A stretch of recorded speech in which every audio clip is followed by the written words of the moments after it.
Welcome back to the You Winning Life podcast. So today's guest is Steven Wilcox, who's a graduate of Chapman University in Orange County, California, all the way out on the West Coast. And after school, he began working with global action sports brands such as Oakley, Quicksilver, DC Shoes, and Roxy, where he developed a fundamental understanding of brand building and the strategies required to authentically reach a brand's audience. Today, he's the founder and CEO of PARKIT, an outdoor brand that wants you to get outside and enjoy the exploration. Its first product, an outdoor chair they call Voyager, launched on Kickstarter during the peak of the COVID-19 pandemic. And despite the restrictions on outdoor activities, they raised over $500,000 in pre-order sales in less than 60 days and is now preparing for their formal debut in 2021 and a direct-to-consumer e-commerce brand. So good morning, because I know it's super early over there on the West Coast, but thanks for Good coming. morning. I'm super excited to be here and share the story. So, my podcast focuses on four main pillars: psychology, spirituality, as it means to that person, right? Natural, alternative and natural wellness, and entrepreneurship. And I think your product and your brand kind of represents all of those things at its core. So I'm really curious, like, where did this whole idea come from? I know, right, you have this business marketing background, business building background. How did this happen? What got you to from point A to point B? And my bigger curiosity is, like, what was going on in your head behind the scenes throughout that whole process of, like, can we do this? Can we not do this? Is this going to happen?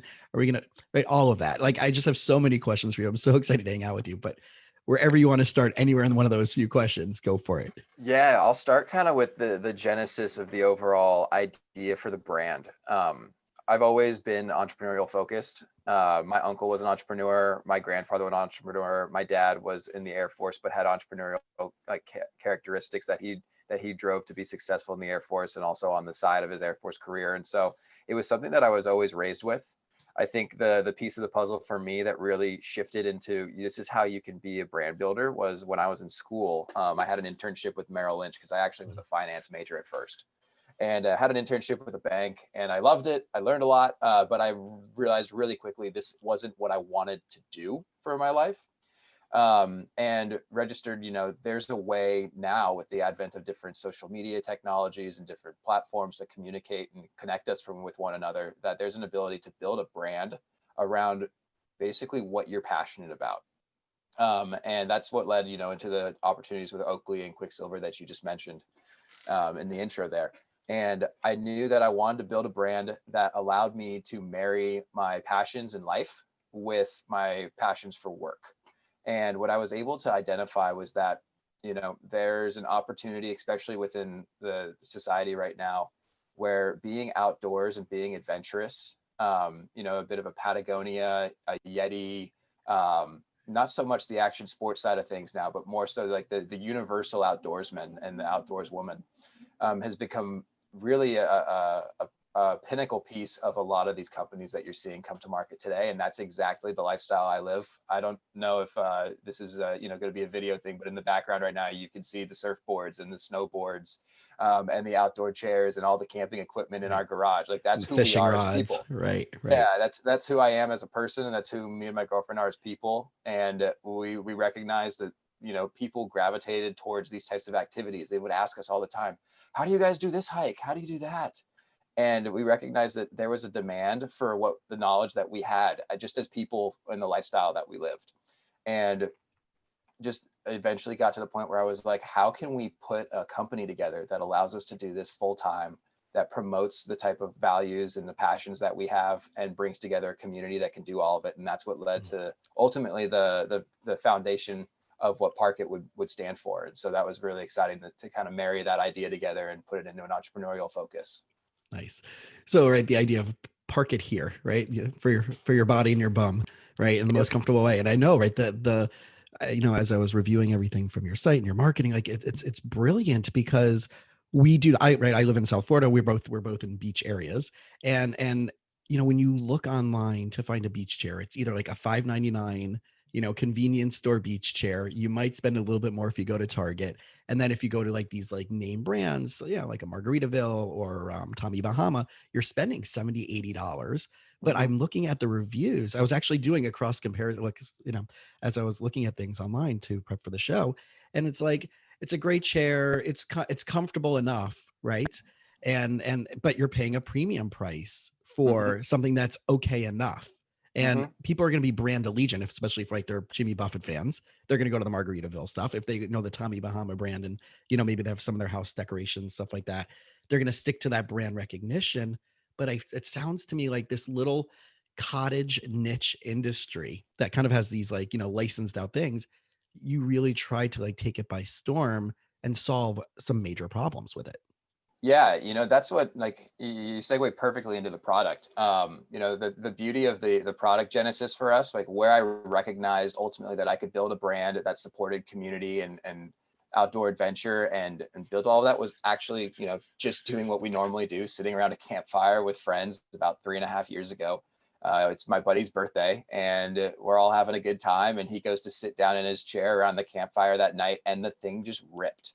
Like, I'm not kidding you. Like, when you're in school and you watch your friend like rock back too far and then he falls Uh-huh. in his chair and the whole class laughs. That moment just right through the center of his chair. And that was where I had the ultimate light bulb moment of, these have been made poorly for decades. Yes, like, are they cheap? Yes. Are they economical for most people? Yes. But what's the benefit of having a cheap and economical chair if you're just going to have to throw it out every season and buy another one? And then you look at the landfills and you just like recognize, oh wow, hey, there's some aluminum tube from an old chair, and there's more junk from that product over there, and you just, it's wasteful. Yeah. And I just looked at it and went, we can build this so much better. And it was the ultimate to like light bulb moment of, let's marry the brand and everything that you stand for as a person and like within your community of friends, and align that with this product. And we built some incredible features into the product. One, it's built with aircraft grade aluminum, so it's Mm. just, as high quality aluminum as you can find. Um, the fabric on it's a woven polyester, so it's actually soft. It's not that crunchy plastic nylon that's a discomfort, that's uncomfortable on your skin. The cooler, it's actually two products in one. This is actually a really exciting feature for it, is that the cooler sits directly under your seat, so you can actually get really easy access, versus like if you're using some of those other chairs that have a storage piece on the backrest of it. You have to do what I call like the weird T-Rex giraffe reach around, where you're just like really uncomfortable trying to grab what it is that's in that storage section. And so we put it right underneath your seat for easy access, and then it's detachable. So it's two products in one. It has enough volume for 12 to 15 cans of your favorite beverage, so you don't have to get up. And it holds ice for 8+ hours. And we've ran some tests with our factory sample that we received, and we were pretty excited about the amount of time in which it held ice. So whoever jumps on one and grabs one, we advise you to test it and see how long it lasts, and let us know how it goes. That's super cool. And one of the most unique things about it is what the R stands for in the brand name. Yeah. So our brand is called PARKIT, and that name came about simply just driving down the freeway one day. I saw a sign and it said, I was driving past Disney and there was something about parking up there in Orange County, and I was like, parking, park it, park it. That I think that's it. And so I pitched it at a couple buddies, and they all really liked the name, and it rolled off the tongue well. And when we explained to people that the product was a chair, they were like, oh, and you already mentioned it, park it, a place for your bum and a place for you to just enjoy everything. Park it, take a moment and be present. And there's an acronym built into it, and the R in PARKIT stands for responsibility. And that plays into a part of what we call the PARKIT movement, which is why you can find us at parkitmovement.com. And that's where we give back to the environment. We're part of 1% for the planet, and 1% of our sales goes to an organization through 1% of the planet called Sea Trees, where for every chair that we sell, we plant one mangrove tree in Biak, Indonesia. And fun fact for everybody, about mangrove trees that I wasn't aware of Hmm. until we forged this partnership. They actually sequester 4 times the carbon and recycle that back to oxygen than any normal standard tree. So huge sustainability push there, just to contribute to the environment and make way for a more sustainable future for the planet. So I think that aspect, right, of when I was when we first connected and I started doing research, I think of the coolness of your product. But once you started adding in not only just we're selling something, but we're creating a community. And then even more so on top of that, you have this social sustainability, responsibility part of it really spoke to me because I know, like, I'm really about these core values and values-based decision making and aligning yourself with those and making this right choices of who you're going to let into your life, what you're going to let into your life, where you're going to spend your money, those type of things. So I know a lot of people now are much more into that type of mindset about being more conscious, not just Mhm. putting on a pair of Lululemon pants and all of a sudden they're an uber consciousness guru, but I'm talking about like putting their mind where their money is, putting their money where their mind is, right? Matching everything to these values. So at the beginning of the pandemic, when I moved home from my therapy and coaching office, I'm like, oh, I can now brew my coffee at home instead of having to do an espresso with all the, the wasteful, even though they recycle it supposedly, and I send it out, I don't throw it in the garbage and they have the bag that they include. But I really wanted to be more committed to my core values now that I was able to do more things. And for about 4 days, I was looking for organic, fair trade, not right, all the good stuff, socially conscious, gives back. And I found a company out in California. I'm sorry, I think it's in Portland, called Grounds for Change. And they meet everything, right? The 1%, they're carbon neutral, they do, all these things. And I'm like, I'm now going to put my money there. So now, since the pandemic started, right, that's where my coffee has come from. And I love this idea that your brand is trying to build, where you're trying to bring those people who care about those things to have an emotional investment in a product. It's not just a chair. There's an emotional investment. You're doing something for the world. You're doing something for something. So, like, at what point did that get created in the mindset of the business development?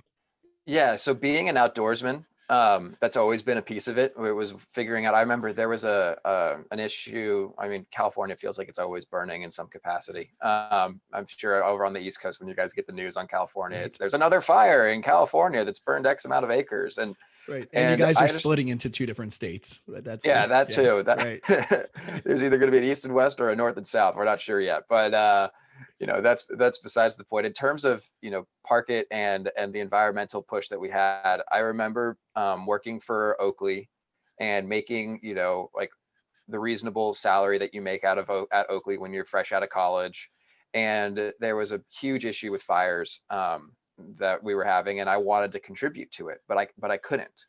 Like I'm fresh out of college, I've got bills to pay, I'm learning how to budget realistically on my own for the very first time.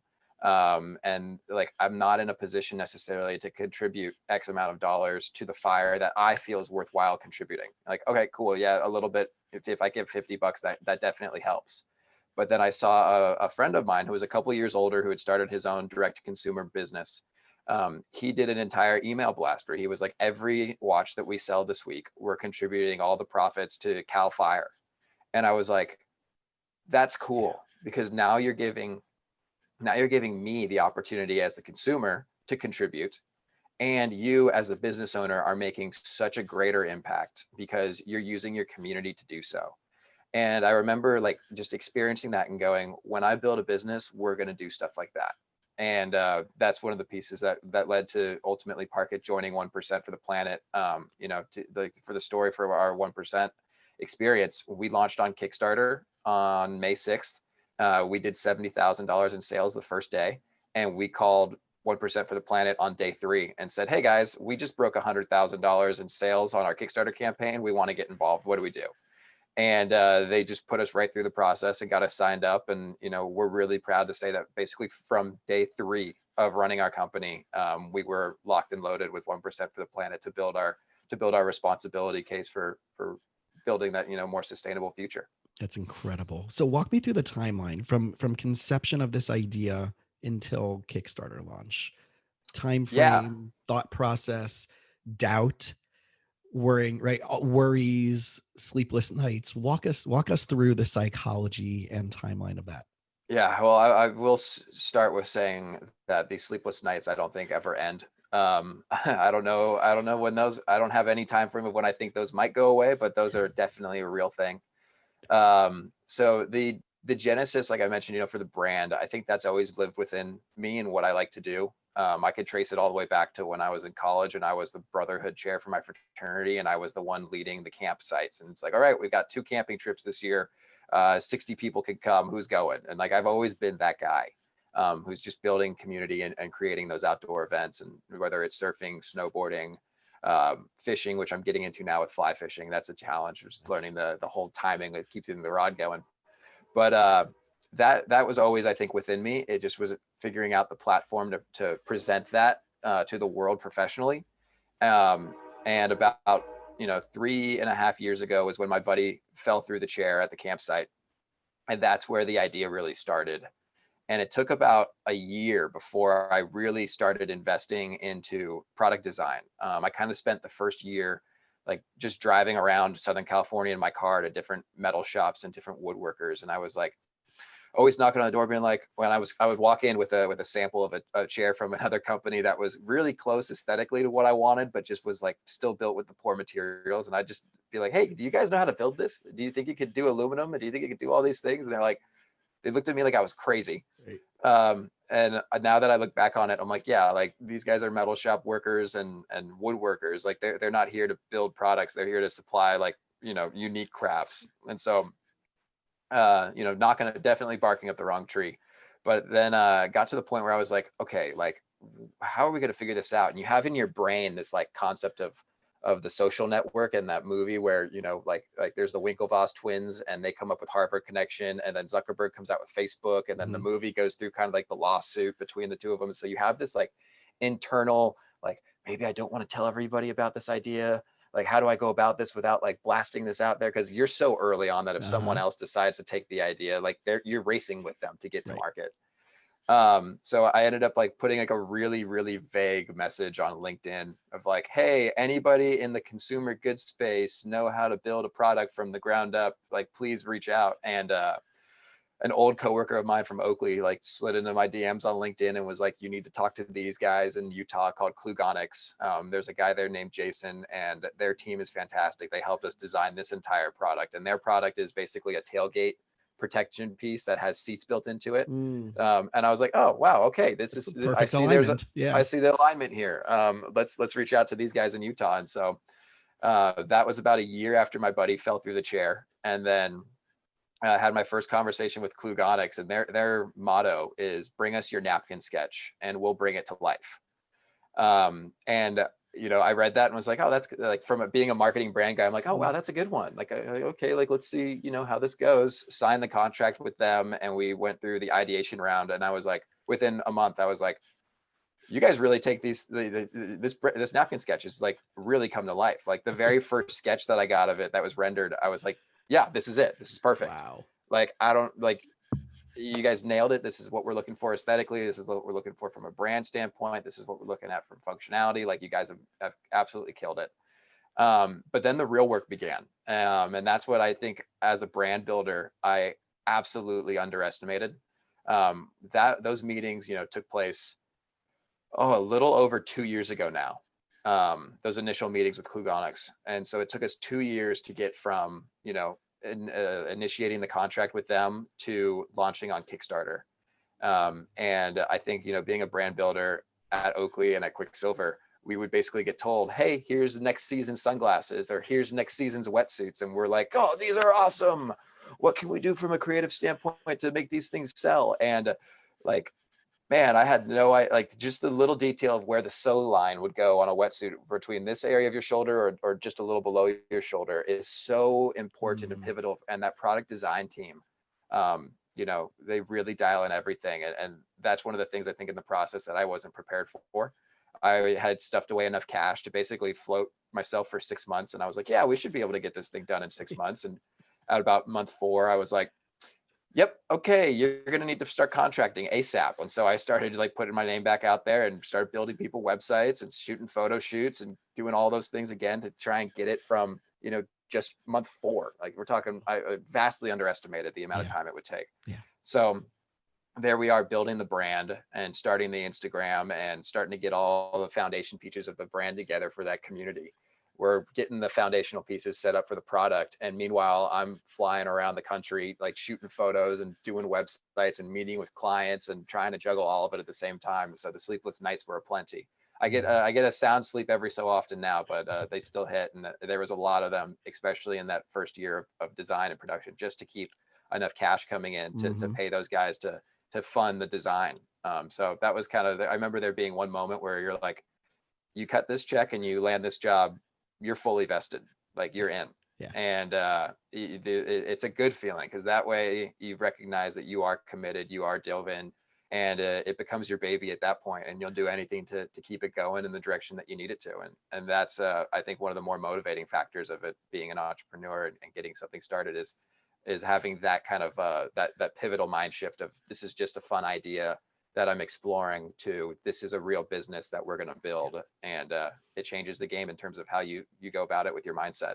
Yeah, the big thing that I'm hearing from this is, and I have this conversation with a lot of my coaching clients where I help them determine whether what they're trying to build is a great business or it should just be a hobby. Mm-hmm. And that's one of the biggest questions that I find people have difficulty with because they come up with these real, everybody has a bunch of great ideas and everybody's like, oh, it's going to perfect. It'll make me $1 million the first year. And I'm like, who's the market? And how many people need to buy it? And what's the product cost? And is there enough of a niche? And do people really want what you say that they want? Or is it just cool to you? And maybe, it might be out there already. And I think that like what you have centered in on is like it's boggling how mind simple it is, right? Because it's a fixture in our culture, right? Especially right now, we both live right on in on coastal communities, but especially like you said in that camping world, like all these other companies out there, like you named a bunch of those before, like why weren't they doing that? They do their camping tents and they do their sleeping bags and their backpacks. Why didn't they figure out this product? So the fact that you like zeroed in on such a cool little niche really does talk about this entrepreneurial brilliance that we get hit with the lightning every once in a while.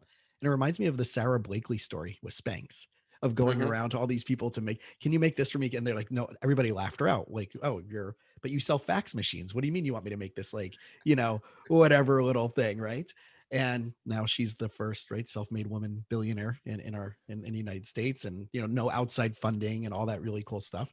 Um but I love what you said, that like the realization of knowing that you have to still fund yourself, going back to work, picking up some side gigs to keep yourself afloat without giving up your dreams. Because I find that a lot of people will either go too much in debt and then Mm-hmm. really be screwed. And then the product never goes anywhere. And now they're just working just to pay back debt, right? They got to work just to get back to zero. Or, they go the other end and they end up giving up on the dream too early. So Mm-hmm. how did you balance, like, how did, like, in the psychology of everything, how did you figure out the healthiest balance for you about Uh, that? I don't know if I would necessarily say it was healthy. Um, I would say that there's definitely an element to it where um, being raised by a military father was like, this is what you have to do, and you do it. And so that's always been a bit of a mindset for me. Like, and I learned it a lot through traveling as well. I've been very lucky. I got to study abroad in Australia, and then I spent actually a couple years back before. Really, this was really the idea of where you're going to come home, you're going to commit to this. I spent about 2 months in Indonesia, living in Bali, and there's so many times when you're traveling and then you're in these experiences, and this will relate to your question, where you come to a dead end and you don't speak the language, or you don't know the area, or you just find yourself in this position that a lot of people would go, oh no, what do I do? I need help, get me out of this. And you force yourself to get out of it, and you have to figure out the solution. And you know, doing it when you're traveling versus doing it when you're launching a company, very different scenarios you're going to find yourself in, but the mindset is still the same. And I think that's the element of which like helped me get through the very early days of balancing the two of those was just, and I'm still balancing it now. Like, yeah, we did 500K on Kickstarter, but all of that money gets reinvested in the company, and I'm still consulting on the side. I'm still building websites for people. I'm still shooting content. We're still doing email marketing campaigns for people. Like, all of those things are still very much a part of my daily life.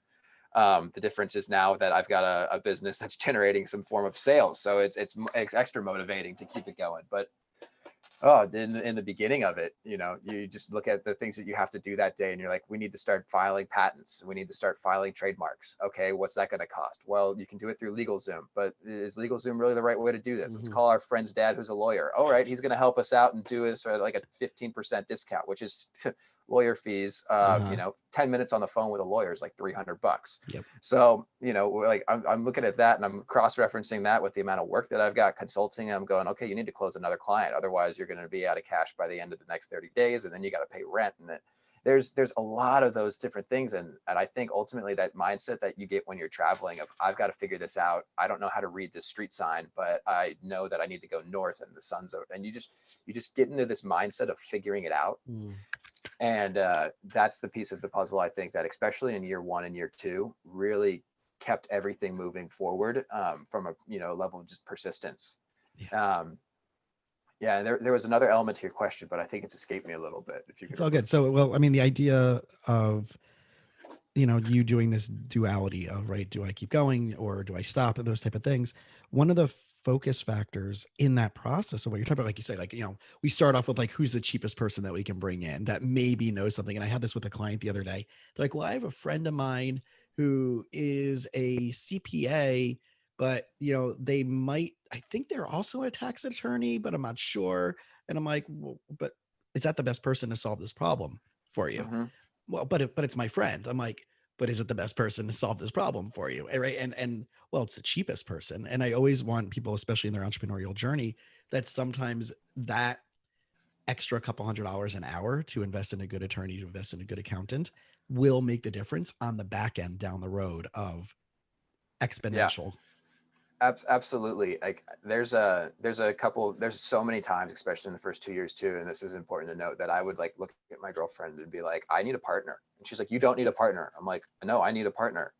And I'm like, no, we would battle back and forth about it. And I would have this list of like people that I was good friends with, that I knew would understand the brand, that I knew would understand what we were doing.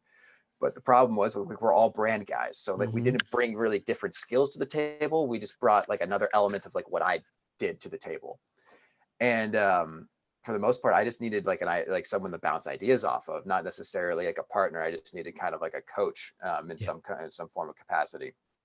And I remember getting to the point too where we launched on Kickstarter, and like we'd been through all of the ups and downs of like wondering whether or not we needed to bring someone in to do that. And we didn't. We outsourced a bunch of this, the things that I needed help with, to the professionals that knew how to do it, and paid the fees that, like you said, are a little bit more upfront than bringing in your buddy who can do this, or your buddy who's just passed the bar exam. We're like, when you're filing those things, you want to do it correctly, and like, this is your business that's going to project the future lifestyle that you want to live. And those investments, just like you start investing early and start saving and put that 401k and match that with your company, however you want to do that. The earlier you start that, the better off you are. And the same thing kind of goes for starting your business. It's just a different animal because it actually is cash flow heavy versus just stuffing that stuff away. But one of the things that we did that I think was super smart was like, we outlined exactly where my strengths were, and we outlined what I was intermediate at, and we outlined what I needed help with. And that gave me the ability to look at people and say, I can help you with this, this, and this, but I need you to focus all of your time into building this company within this parameter. And we were able to bring on contractors for ad spend, because I've never been a digital ad spend guy. I've Mm-hmm. always been Mm-hmm. a digital brand guy. Digital brand and digital ad spend are very different. One's all very organic, and it's very, organic, authentic, and user based. The other one is sales based, and it's data based. And that's not necessarily been my place. I'm learning a lot of it now, and I love learning that, because they dance with one another. But had I not recognized that we needed to bring someone in that was an expert and bring them in as a consultant to help us with that piece of the puzzle, I don't think we'd succeed on Kickstarter the way we do with our ad strategy. And that's a huge piece of the puzzle of why the brand's successful today.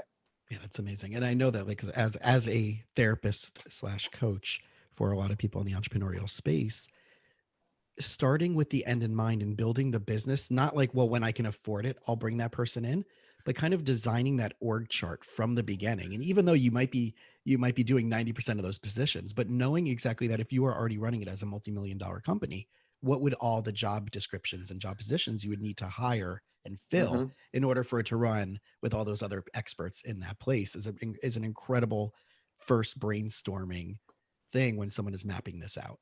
Yeah. And like, one of the things, being an entrepreneur, you need to know a little bit about everything. There's the saying that I heard from an auto mechanic once. So we were in San Francisco. My buddy's truck had broken down, and we pulled into a mechanic shop. And he's asking us like, oh, well, what do you guys do? Because we show up with like, 10 surfboards in the back of a car, camera equipment, and camping stuff. And he's just like super curious. So he asked us that. And I'm like, well, I do a little bit of everything in terms of digital marketing, like brand building, photo shoots, like brand strategy and marketing strategy. And he's like, oh, all right. So like a knowledgeable of everything, but an expert in nothing. And I'm like, yeah, that's a great way to put it. As an entrepreneur, that's kind of what you want to be. Like, you need to have your niche that you own, that you're the best at. Absolutely. We watch Shark Tank all the time. And one of Mark Cuban's favorite questions to ask people is like, what are you the best at? And like some people, they don't know how to answer that question. For me, it's I'm the best at brand building. I know exactly what we need to do to build those values and present that to the community and grow that community. But outside of that, I don't know all the logistics pieces to the puzzle. I don't know exactly where I need to classify these certain expenses in QuickBooks. I know I'm supposed to. I know that at the end of the year, I know I need to have a report, or every quarter I need to have a report, and that breaks down everything. But is it set up properly if I do all of it? Probably not. It's probably 70% of the way there. And in entrepreneurial world, 70% of the way there, that doesn't get you the passing grade. That gets you into some trouble. And so, as an entrepreneur, I recommend do all of it as much as you can, because you need to learn it. But then recognize where that extra 20 to 15, even 5% gets you from, if you go from 95% on a product design to 100%, you just eliminated 5% of negative reviews. And that's one of the mindsets that I've had about everything that we do with it, is just make sure that you're always hitting that 4.0 level type of execution, where you're getting A's across the board. And if you need to bring in help for that extra 10%, bring it in, because it's going to pay off dividends down the line as you start to grow the business, because the foundation's set correctly. Yeah. And I also find that like when people are afraid of bringing other people in onto the team, whether it's a contractor or whether it's a minority partner or even a 50-50 partner, they're always so afraid, well, they're going to steal my idea and they're going to start. Well, first of all, right, you do an NDA, right? Now you obviously have contracts and all of that stuff.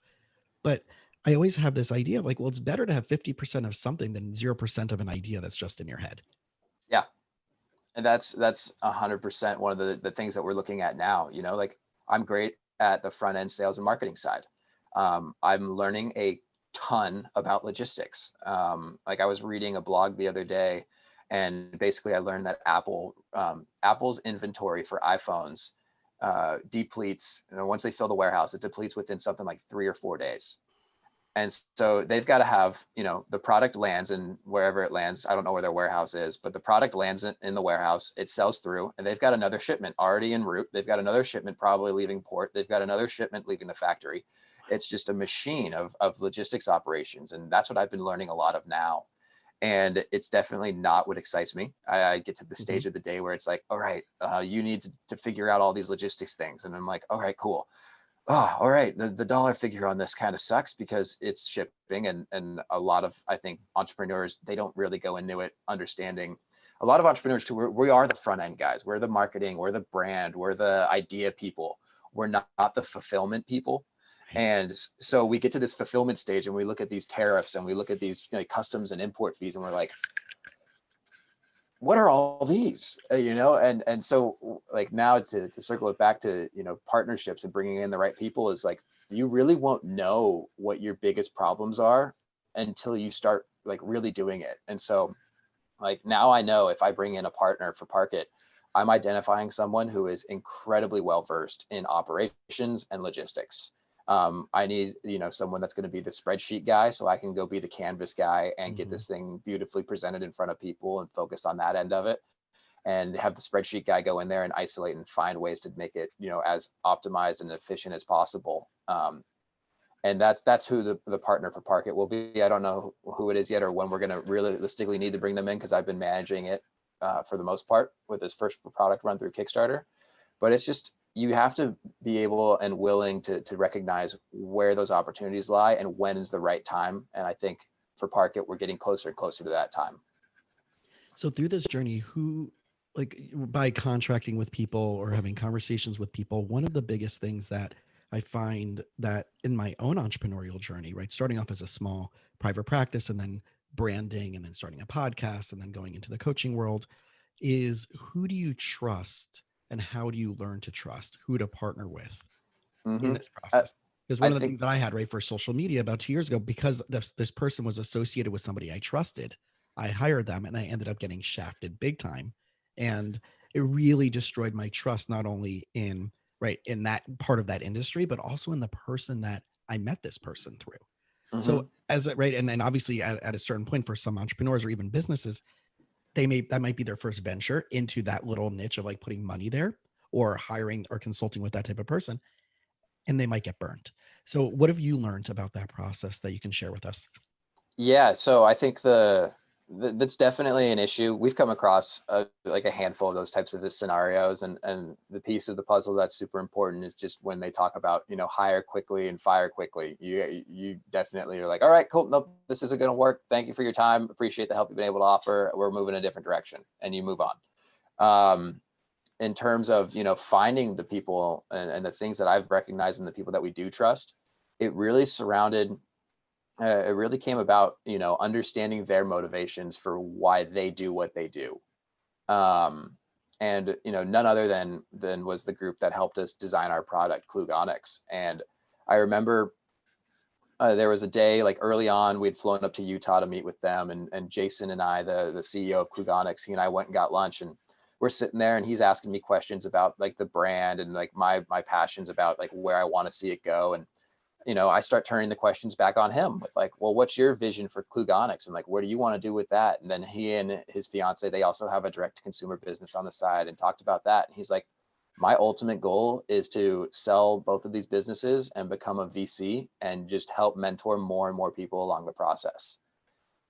And when you hear something like that from a person you're working with, you go, oh my God, we brought the right person on. Mm-hmm. Like, his whole goal in life is to put himself in a position where he can help fund and facilitate businesses for people and help them reach their dreams. Like, we brought the right guy to help us reach ours. Yeah. And so once you get to the core motivation of that person's, life, what is it they want to do? And you've broken away those other barriers of maybe it's like, the contract from them was not was not cheap. It was a product design, and going through that is a very expensive process. And so you have your doubts. We're like, maybe they're just milking us for the savings that we put up for this, and you go through that and that discomfort. But when you start to see the work that they do and you learn more about the motivations, it just helps reaffirm that they're the right people to bring in for the project. And now Jason, at Klugonics, he's become like a full mentor for me in terms Mm-hmm. of becoming a direct to consumer brand. And we're not doing any work with him right now because we're not designing anything. We're in production. We'll have updates probably, and we'll go back to his team in probably 6 months to a year when we make some changes. But the other day I came into a roadblock, and I was like, texted him, hey, can I get 30 minutes of your time today? And he's like, call me right now. He's got a super busy schedule with tons of clients, and he's there for us as a mentor and a consultant. And that started with a relationship that, in the beginning, as an entrepreneur, you're going, here's my savings account. Uh-huh. This better be good. And so, like, just to reiterate, learning the core motivation of Yeah. who it is that you're bringing in and what they want, makes all the difference.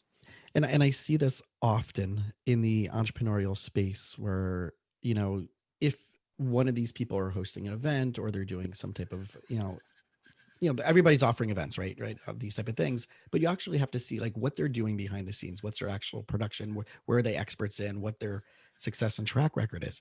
But I've found that like there's so many people out there in that space willing to mentor because they're just passionate about what they're doing, but also be like, once you become part of their circle and you invest in the relationship, they're going to give you way more in return for what you put Mm-hmm. in. That's actually like another thing that I always like to touch on, for anyone who hasn't, taken the jump to entrepreneurship. One of the things that led to me becoming an entrepreneur was the fact that, I was working for really cool companies. I had really awesome positions within them, but I never felt like within those companies, like Oakley was like 1,000 people in one building in Irvine, maybe more. Quicksilver was a couple hundred people in one building, and our marketing team was like 50 people. Like, we never really gelled.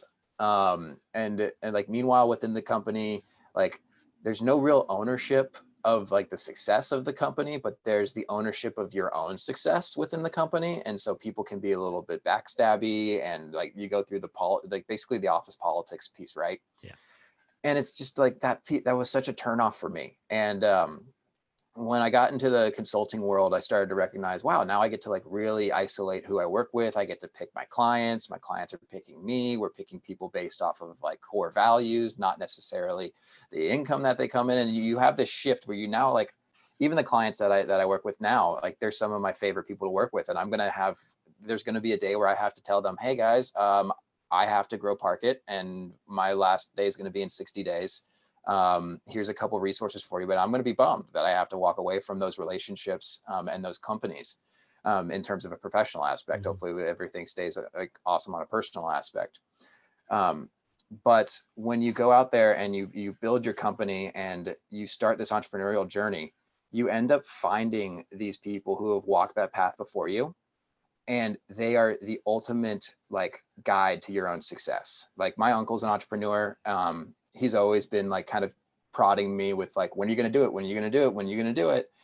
And once I started, he was like, cool, this is who you need to talk to next. And then the next person gives you someone else to talk to. And then you basically like, as you walk the path more and more and more, and you become more legitimized as an entrepreneur with like, we've built the product, we're launching on Kickstarter, we've had the Kickstarter success.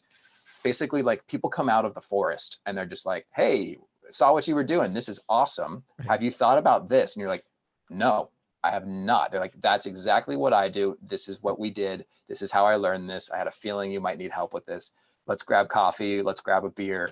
And within an hour and a half of grabbing a beer with the person, you know, they've basically told you their whole story and the challenges that they faced. And you're like, I had no idea. I literally thought you've been body surfing every Saturday morning for the last 20 years. And you learn so much from this community that kind of just starts to present itself to you Mm-hmm.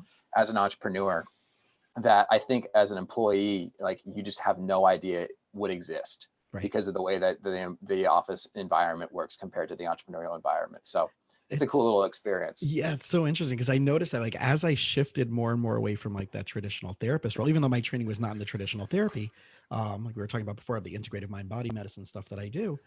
But as I started delving more and more into this entrepreneurial space, I found my interest in my actual trained community, right, of therapists, like disappearing, because I'm like, they're playing on such a basic level.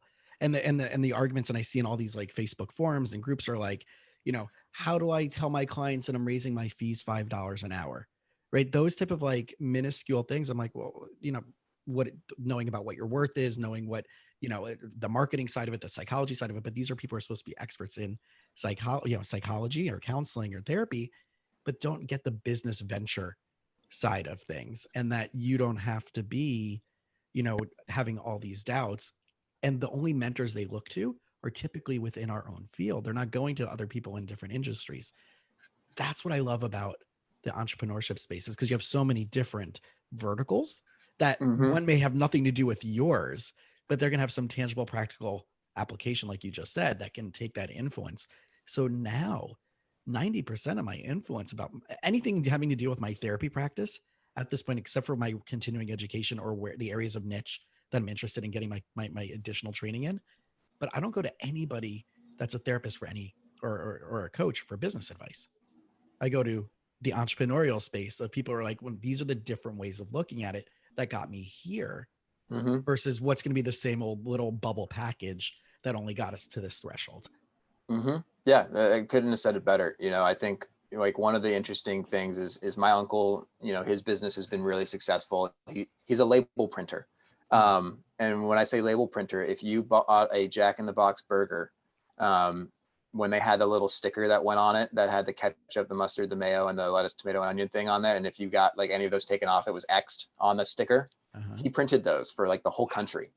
And so, you know, you think of like what a niche place to be. Like you print these stickers for these huge corporations. You do the salsa labels for these salsa companies. You do the beers for these beer companies, and you know, like it's a very different world. But at the end of the day, like his business needs to make money for him to keep growing, and Yep. for everything to go the direction he wants to go.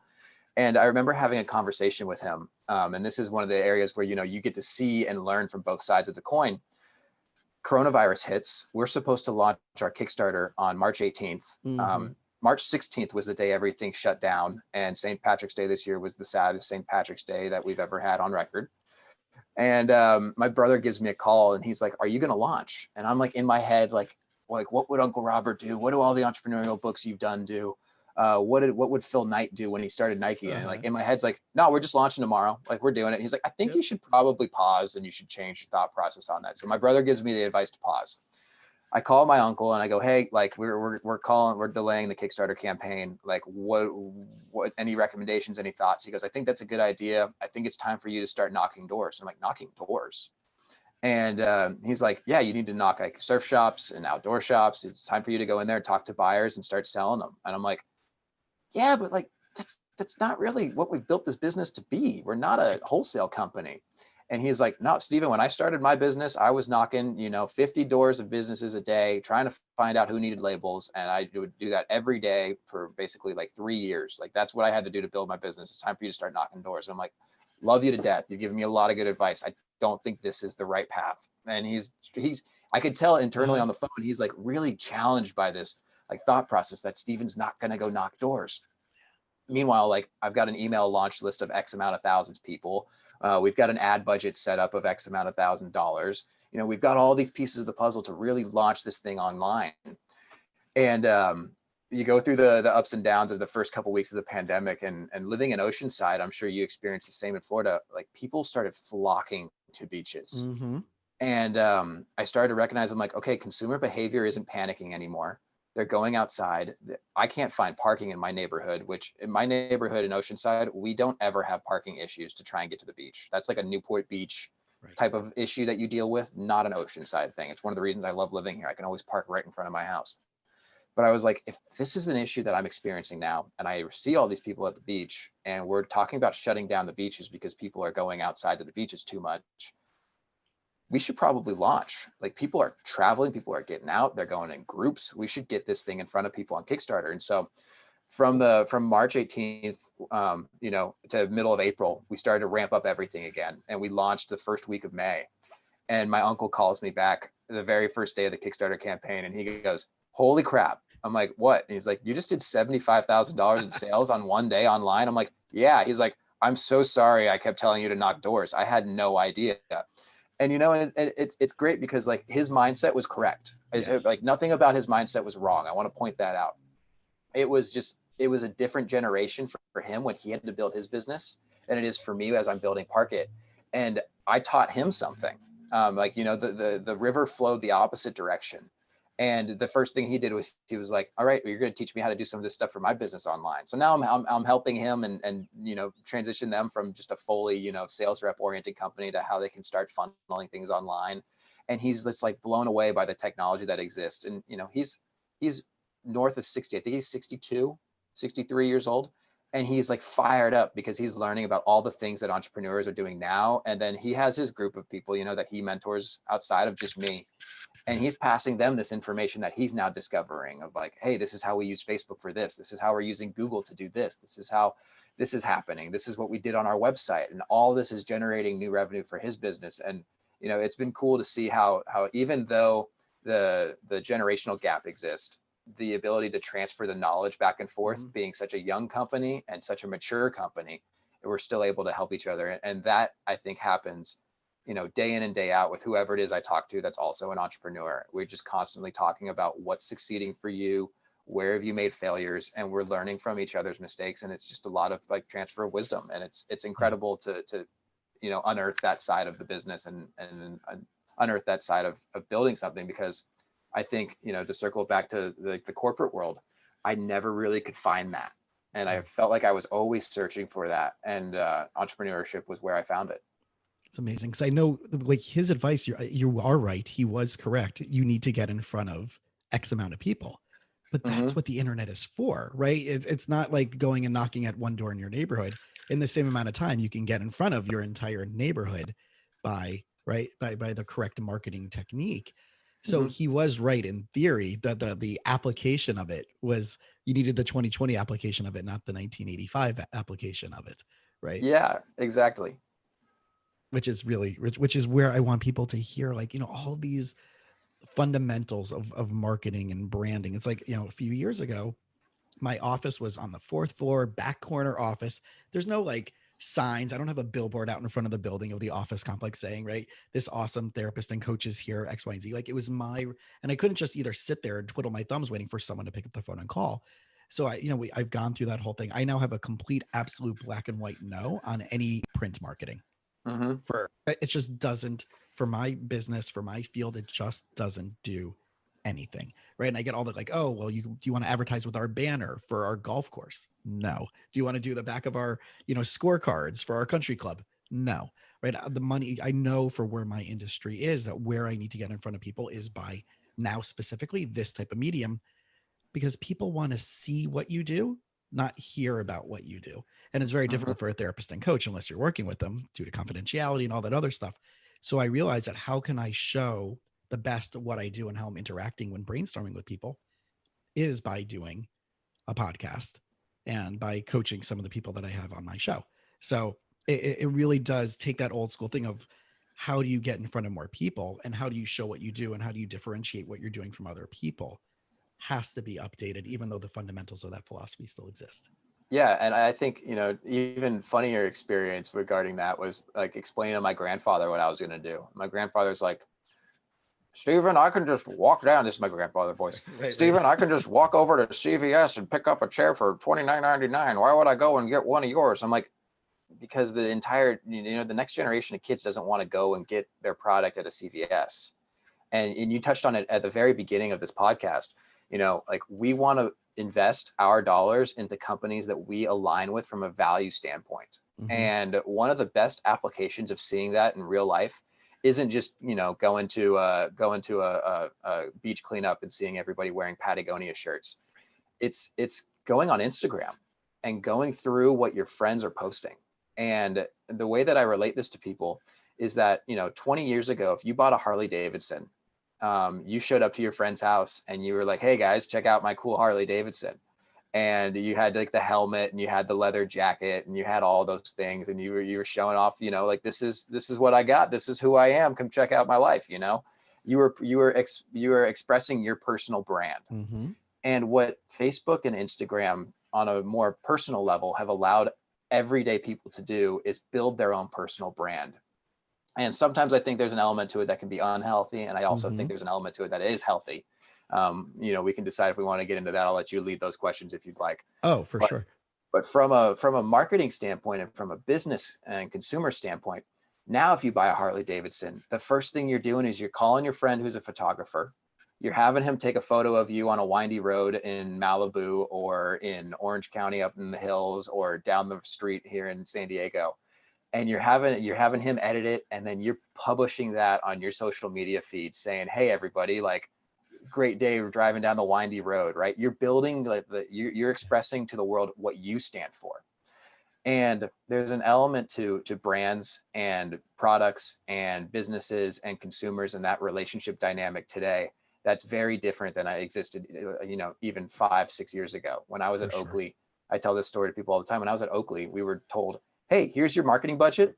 Do whatever you want with it, as long as it supports sales.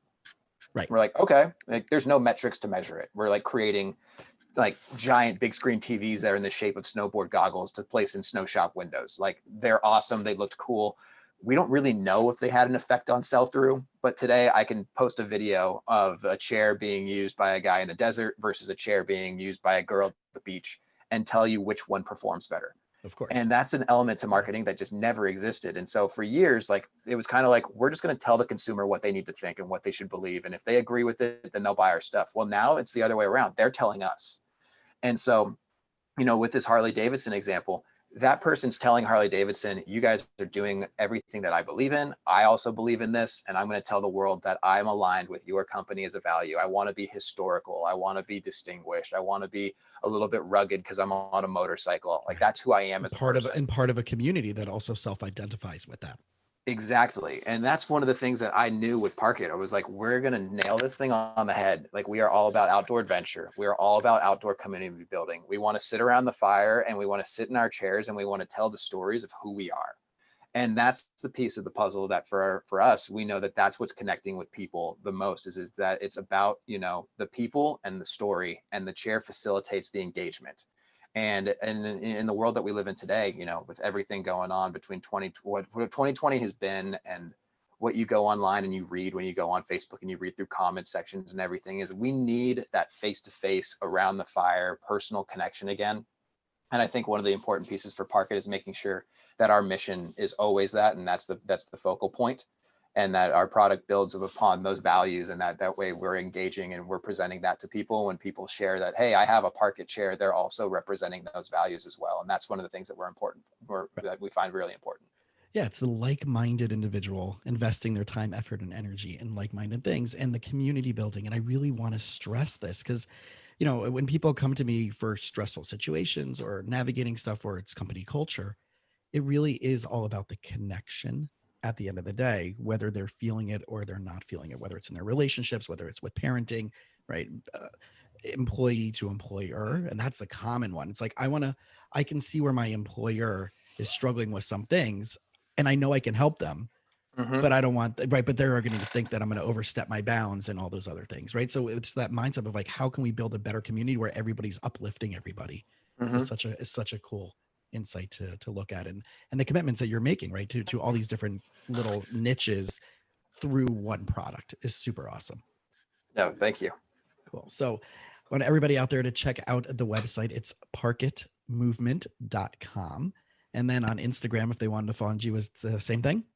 Yep, at PARKIT Movement on Instagram. If you type in PARKIT, you should find us pretty quickly. We also found out, this is a fun fact, PARKIT actually translates in Indonesian to parakeet. So when we first started Googling the name, we found that. But yeah, if you head over to parkitmovement.com, PARKIT, you'll be able to check us out, see our brand, see our community, get a look at our product, the Voyager, and I can guarantee you when those things get here off the first production run, we're going to be very excited to find ourselves around some campfires. Hopefully COVID is dissipated in some capacity from the way that it's been affecting all of our lives. And we can, start reaching out, giving handshakes and hugs, and tell stories about what makes life great around campfires. And if your uncle's got the big, I caught a 300-pound fish's tail, you could throw him another beer from the cooler underneath your seat and tell him, keep going. So Awesome. So congratulations on the success to this point. And obviously this is such an exciting project. And I know, like, I can't wait to start seeing it here locally as people learn more and more about what you're doing in the brand. And for everybody else out there listening, if you got any value out of today's conversation, please do us a favor and leave us a review on iTunes. That helps us get found by more people out there who are looking for this really awesome information. And also share this episode. If you're an entrepreneur, you know someone who's an entrepreneur, you know someone who's thinking about creating or starting a business, wanting to learn more about mentorship or marketing or how to figure out the right idea, this is going to be one of the best episodes to definitely listen and hear about that. So Steven, again, thank you so much for hanging out with us today. yep, thank you, you guys, appreciate it.